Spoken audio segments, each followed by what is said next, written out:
All right, there we go. Well, we are a few minutes ahead of 10:30. So I am going to see if we can get our next panel lined up to join us. Let's see. There we go. We've got Amber. Good morning, Amber. Hey, Adrienne. Good morning. Good morning. Oh, nothing like a Monday morning, straight onto a webinar. You guys are bringing the energy. I appreciate that. Well, super excited to be here. I was like, we're kicking off the morning. I know. Let's see if I can get my background. It's not cooperating again, but we will roll with it anyway. Well, I'm going to do a quick reintroduction. If you're just joining us and you missed our 2 kickoff messages this morning, I am super excited to have you here today. My name is Erica McMannes. I am the CXO and co-founder here at Instant Teams. We are a CX marketplace, so we are building out CX teams. We are providing amazing CX talent to organizations across the U.S. And doing some really cool things in the brand activation space too, as far as CX opportunities, whether from a consumer or an employer, and from the military spouse community. So opportunities to get into all of that today. The day is packed with sessions, experts, people with really great passions in the CX space, personal stories that we'll be hearing and more. But the 2 lovely guests that you see on with me right now, I was out in the LinkedIn internet consuming great content, and I came across these 2 in a podcast episode that they did just a couple months ago. And as I was listening to it, I was like, we have got to bring this conversation to the CX Summit this year. Because I sit in a very unique place in our organization as a CX focused organization over product marketing and HR. So a very unique combination of different disciplines, different interests, different goals. But I also see, because of that, the really unique opportunity that we have, that everybody across the organization understands that integration of CX from a product perspective, from an employee experience perspective, and obviously from a customer support, customer service perspective. So the session that you guys are going to share with us today brings it all together. We've already had some conversation. I think I've heard cross collaboration, challenges across departments, understanding CX. So I think you guys kicking this off is going to be really great. So I'm going to introduce you guys. I'm going to read your bios, because that's always really important to know who we've brought on stage and who's going to be sharing their expertise with us today. And then I'm going to hand it over to you guys and let you guys roll with your episode. So Adrienne is the president and COO of Usability Sciences, which is a really cool first full-service user research firm that partners with enterprise organizations to turn customer insight into measurable business impact. She leads a multidisciplinary team delivering qualitative and quantitative AI-driven research at scale. With over 20 years in UX, Adrienne also hosts a UX leadership podcast, which is where I first got introduced, and is really driven by a love for connecting people and experiences. And then Amber is the Senior Vice President of Customer Experience at Paradigm, where she leads account management, customer support, provider coaching, and enterprise teams across a national healthcare client base. She specializes in building out CX organizations that are scalable, they drive retention, revenue, and measurable business outcomes. She is well known and respected for practical leadership insights, operational expertise, and a passion for developing high-performing teams. And obviously, you can all see why this is going to be such a great session. So with that, Amber and Adrienne, I will let you guys do what you do best and take it from here. Thank you. Thank you so much, Erica. So, Amber, we get to do this again. I can't wait. I love starting my mornings chatting with you. Same. So just some context for everyone who's listening. So thank you again, Erica, for the introductions. I want to spend a little bit of time to make sure everybody understands what user experience is and kind of why I ended up on these calls with Amber. So essentially, user experience, in my opinion, is one of the ways that we support what I heard Nate call the big C, okay? So customer experience is the umbrella, and under that is a variety of things that's customer support and, brick and mortar stores. But there's also this unique place that is, how do we connect customers, right, to the business? And that can be an actual product, that can be a thing, or that can be a digital asset. So that's your websites, that's your apps. Those are all the things that people see and do to connect to the business. So last year, I started down this path for user experience, wanting more people to understand what CX is and what's the intersection there. And I had the chance to meet Amber. So we're going to focus on a lot of those kind of questions today. Okay, Amber? Awesome. Let's get started. All right. So, Amber, set the stage for the audience. Can you tell me a little bit about what you do? Yes, absolutely. So, as Erica said, I'm the Senior Vice President of Customer Experience at a healthcare technology company called Paradigm. We really focus on all things revenue cycle management, and we predominantly service the home care industry all across the country. So, we have over 4,000 home care agency owners. Our individual that we spend time supporting is really a business owner, an entrepreneur. We really ensure that they can support clients in their communities that are doing things outside of private pay. So, traditional home care in our country is really focused on private pay services. So, when you're grandparent or you're senior, or you have a pediatric patient or someone with a developmental disability that needs care in their home, typically people are paying out of pocket for those services. We teach home care agency owners how to grow their business in other payer lines like Medicaid or the VA. And so we spend a lot of time there really advocating for veteran benefits, advocating for Medicaid benefits, and really teaching our owners how to grow. So they really outsource a lot of that work to us to really lift that administrative burden off of their shoulders so they can go out in their communities and service more clients, more patients out there in the world. And so I'm really thankful that I get an opportunity to work for such a mission-driven organization. I officially celebrated my 3 years actually this month. So it's very exciting.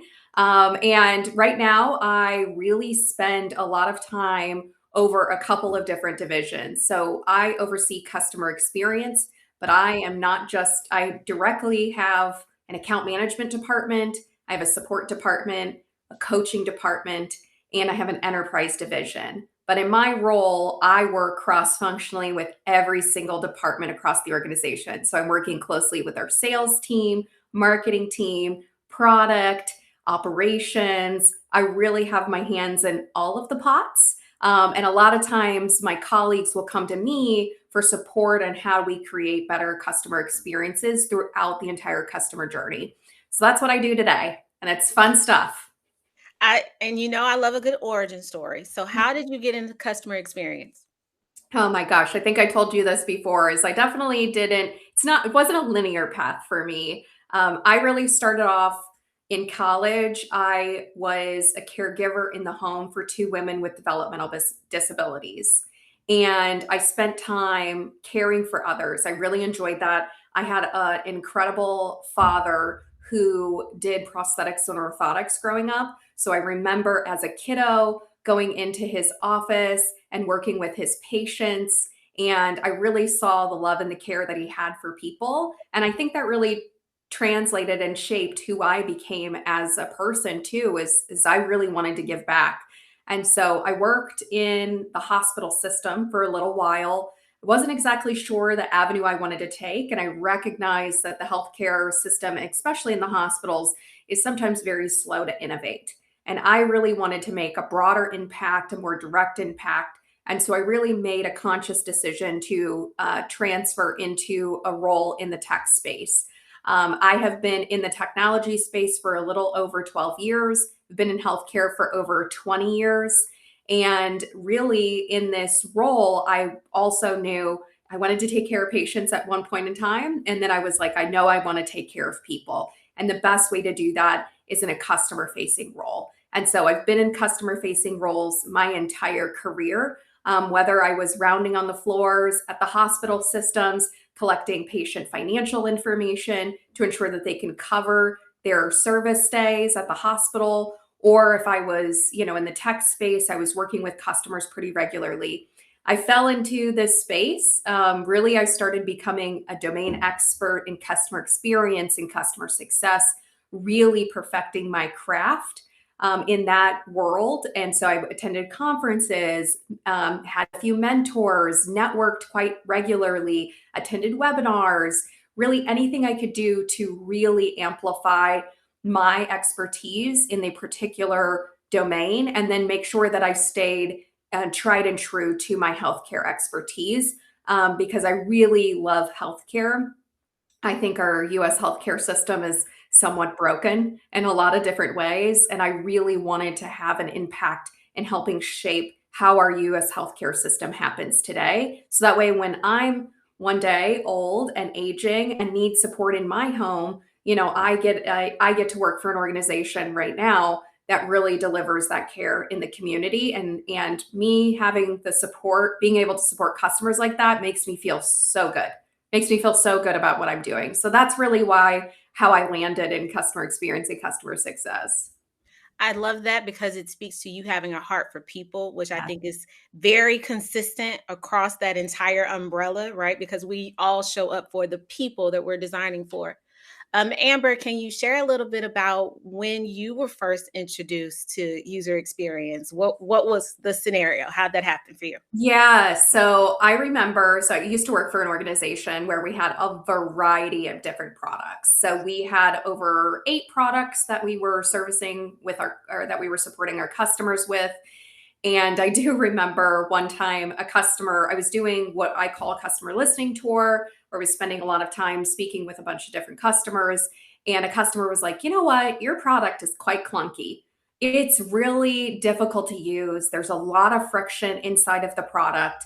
And I didn't recognize that. I didn't know that that was something my customer was experiencing. It also was my first 3 months on the job. So I'm just hearing about this. And so I spent some time with my team and I was like, listen, do we have a feedback loop with our product department? Do we have a feedback loop with the design team? Who is building this product? Who's designing the experience? Who is that person? And at the time, we realized we didn't really have a UX function at all.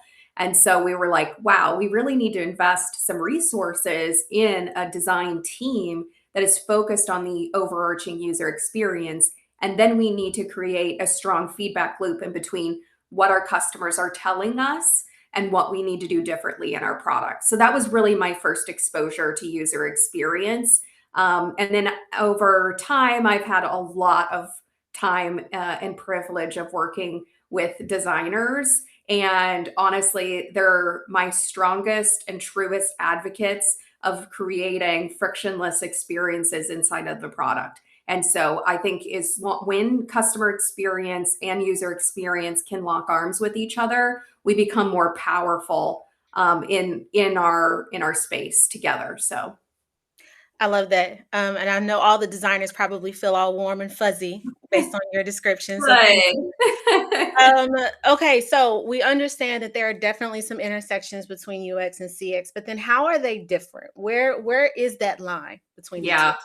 So think of customer experience. I think you talked about it. Customer experience is like this overarching umbrella that really focuses on things like the interactions, like what happens when a customer interacts with our product or our services.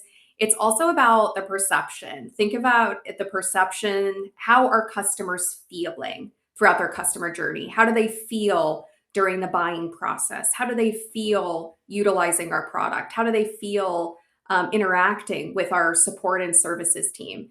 And so all of those interactions before, during, and after using the product are really what creates customer experience. And then I really think of user experience as a subset underneath customer experience. User experience is really focused on how easily and effectively a customer can interact with the product itself to accomplish whatever specific task you need them to do.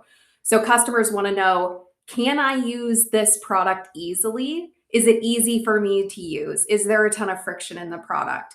And so I think those are pretty unique differences, and customer experience really, really needs to be around the overarching journey of the customer throughout every point of how they experience services with us.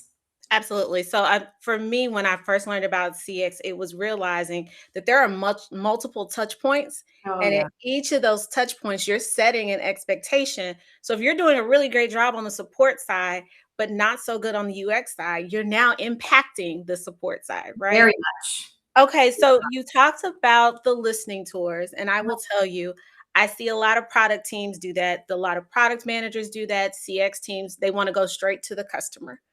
What is the value of having that person, that UX person, be that go between you and the customer? Oh my goodness. I think there's so much value there. I'm a huge fan of customer listening tours. So if you're not familiar with customer listening tours, let me like set the stage a little bit too on what it is that we do. I'm actually going through this month, I'm going through listening tours right now. I just met with one of my first customers on Friday. So really one of the things I do with customer listening tours is I notify my team and let them know, hey, heads up, in the month of March, I'm going to be focused heavily on meeting with our customers. And really, I ask for their support in getting me connected with customers. And I get connected with all types of customers in every segment of the business.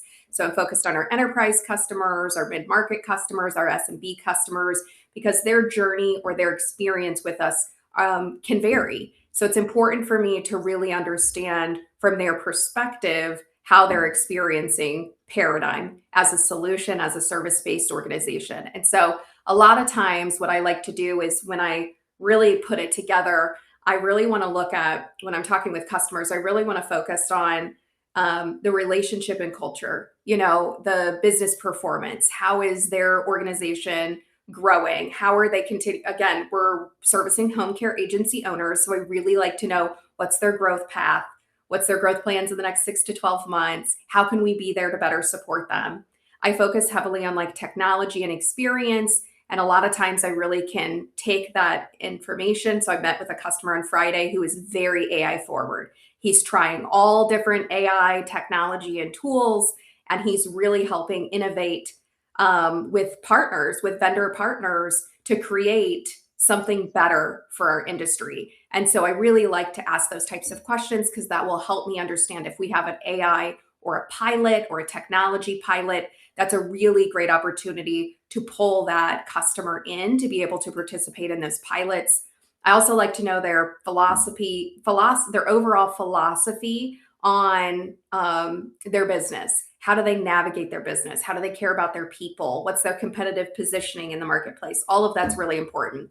So I spend a lot of time with the customers. Usually it's about 30 minutes or so. And then I take all that information and create an executive summary. And I really summarize all of that. And then I share it with every cross-functional team. So I share it with product. I share it with the user experience, our design team. I share it very closely with marketing and sales, our executives, even our account management division. And honestly, I get so much feedback like, this is great. This is amazing. Oh my gosh, I'm going to use this customer for a testimonial or a case study or, a referral. There's a lot of, or sometimes the UX team is like, hey, actually, he's such a visionary. This customer is such a visionary. Why don't we sit down with this customer and talk to them about this new product we're planning to roll out? Let's have them be a beta tester for us. And so it really gives a lot of opportunity for us to cross-functionally work with our departments. And so I spearhead it typically, and sometimes I'll do it. It depends on the organization I'm working for. So a lot of times I'll let my exec team know ahead of time,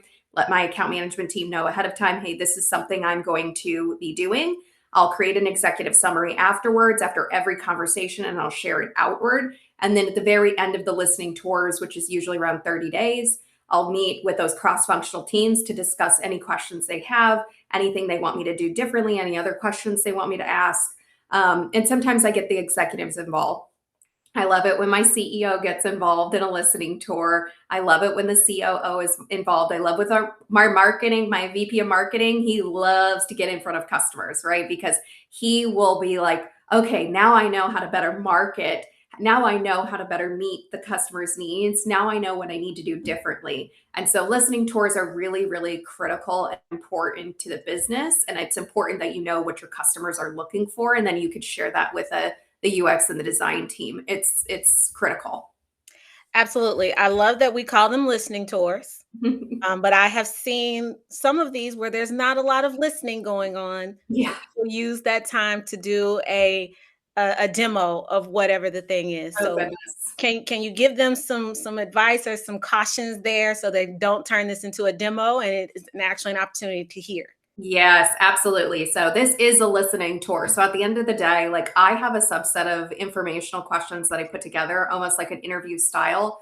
But I will tell you, I deviate from that pretty regularly. It depends on where the conversation flows. So I may have a customer that really starts digging into kind of talking about their relationship. I had a customer on Friday that I spoke with. It's so fresh in my mind. I had this amazing customer who wrote a book called Navigating the Art of Aging. And he wrote a book in 2025. And I was like, what? You wrote a book? I didn't know that. So I went on Amazon. I bought the book. It's coming tomorrow. I can't wait to read it. And he's like, I'm pretty sure I said something about paradigm in the book. So now I'm going to look to see if paradigm is in his book. But also that was something that I wouldn't have known had I not got on the phone with a customer. And he also talked about his community impact. So he talked about very specifically about how he has a nonprofit organization that recycles DME equipment. He also has another nonprofit organization where he focuses on job placement for individuals with developmental disabilities. And he's also very involved in his church. So those are 3 avenues of insights that help me better understand the person behind the business. And so I definitely don't ever use a listening tour to sell anything.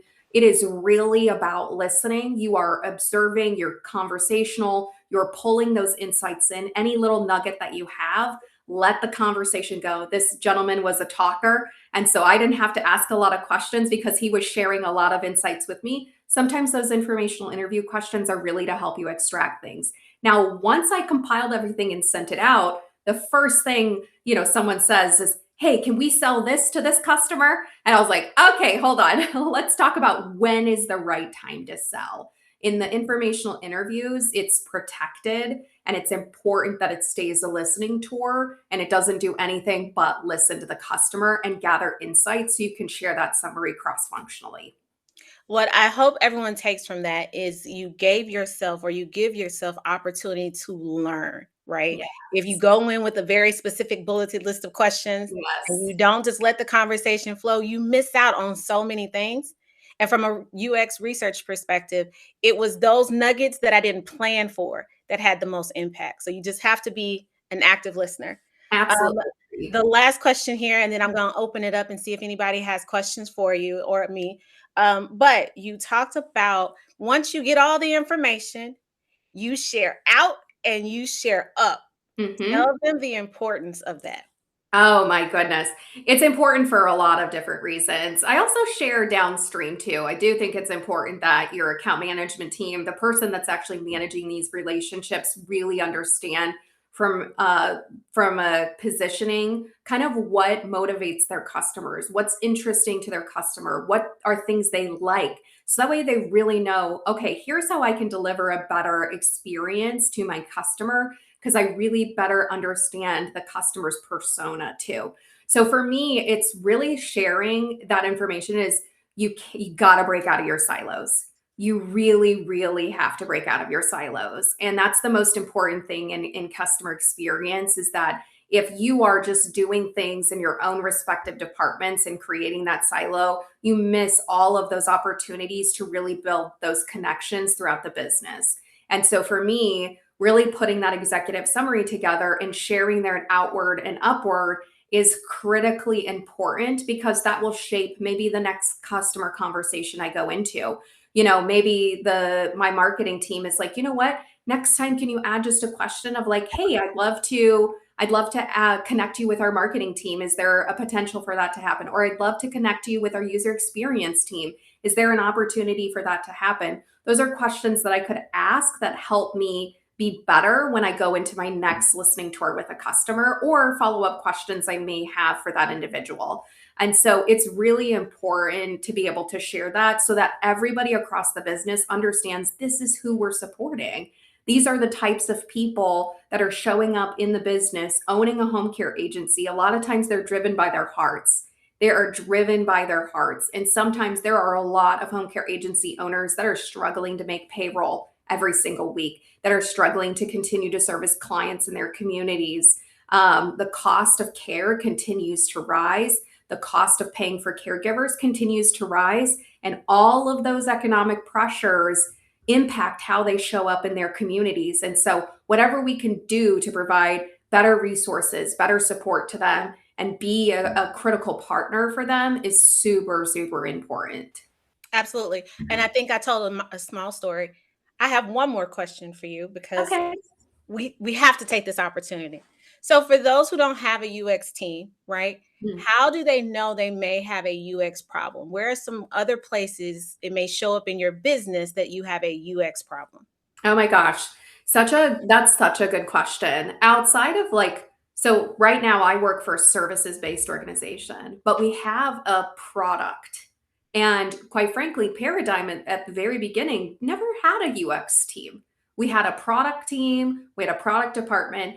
It was not until we started asking our customers questions that we really started uncovering. Quite frankly, a lot of our customers weren't just openly saying, hey, your product is really difficult to get it, like really difficult to log in. I don't like that I have to go into a separate, login page and I have to click 7 buttons in order to open up the resources that I need in order to do my job effectively.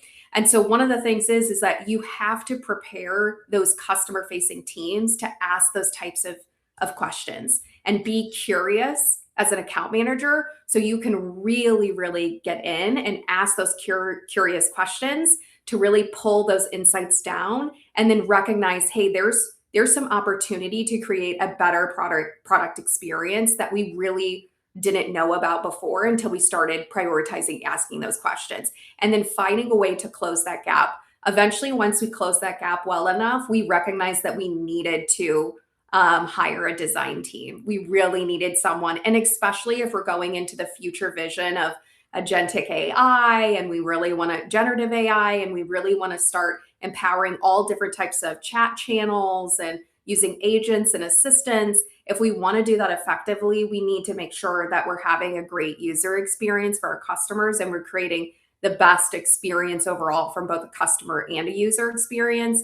And so investing our resources and time into that was critical to the business. Absolutely. Absolutely. So I want to leave a little bit of time for any questions. Erica, I don't know if I'm doing that. You want me to just take them from the chat? How would we like to do that? Yeah, I think I dropped one and that came through. Just your ability, Amber, to take that information up, down, sideways, wherever you need to in an organization. Sounds amazing, but that's not the reality in every company culture. Yes. So is that something that already existed where you were, or did you really have to like build that trust and kind of break down those barriers to be able to do that? Yeah, 100%. You have a responsibility to break down those barriers and build that trust. So it was not anything that was innately there. And honestly, I am a bridge builder.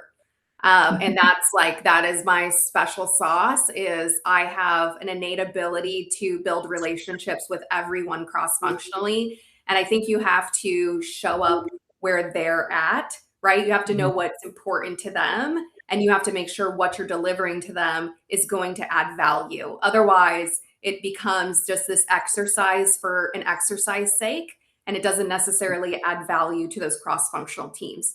And so I really spent a lot of time sitting down with my CEO of like, what are the most critical things that you want to understand from our customers that you don't understand today?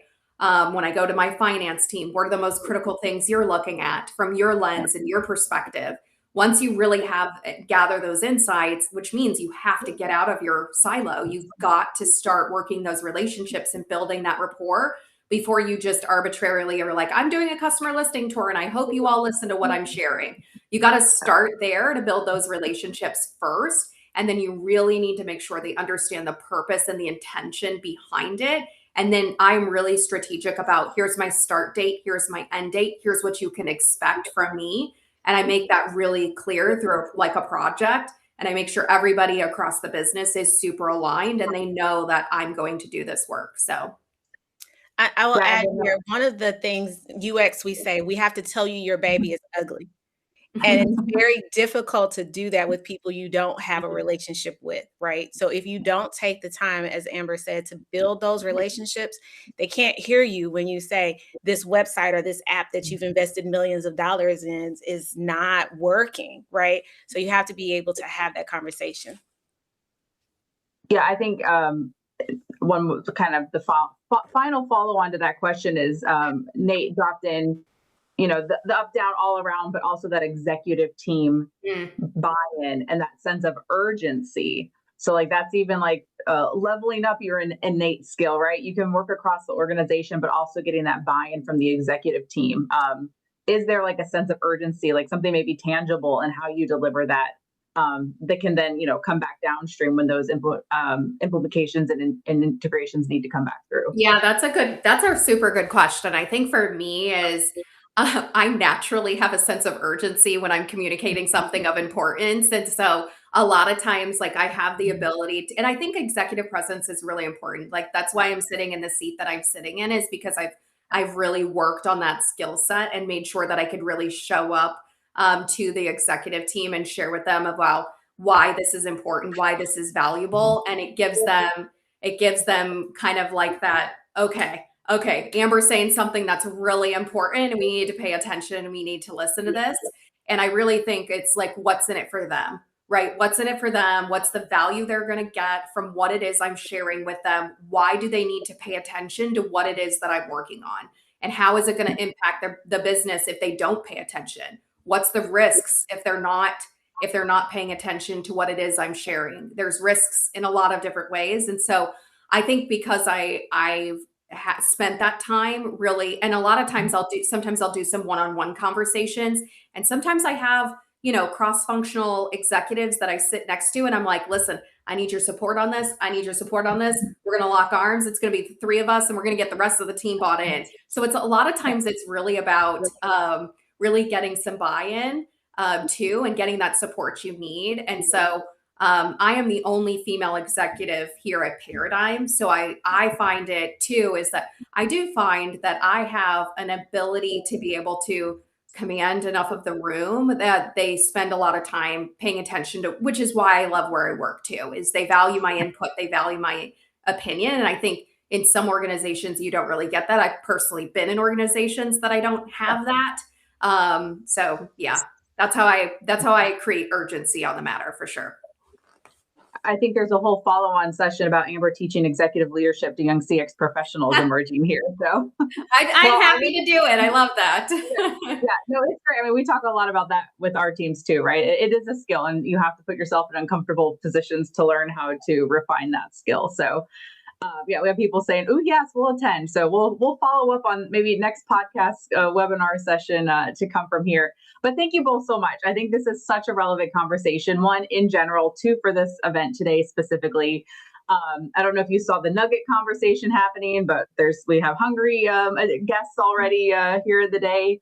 But definitely some very tangible nuggets. And that's what we really like to do when, we're taking people's time to present, we're taking people's time for attention. It's like, people can leave and take what you just said, even if it's just thinking about it as a strategy. Okay, how do I actually try this out? How do I talk about this to my organization? How do we start these listening tours? So thank you both so much. Thank you for your original podcast that kind of spurred this. I feel like there might be some more conversations for us all in the future. And I'm just really grateful for your time. And the listening tours are a great segue to our next session. Because we're going to be talking with various people across CX about how they ended up in CX. And I know you guys even started out your session with not a linear path. There's a lot of different ways to get into CX. And that is what is coming up next. Appreciate you all. Thank you. Thank you. Bye, everybody.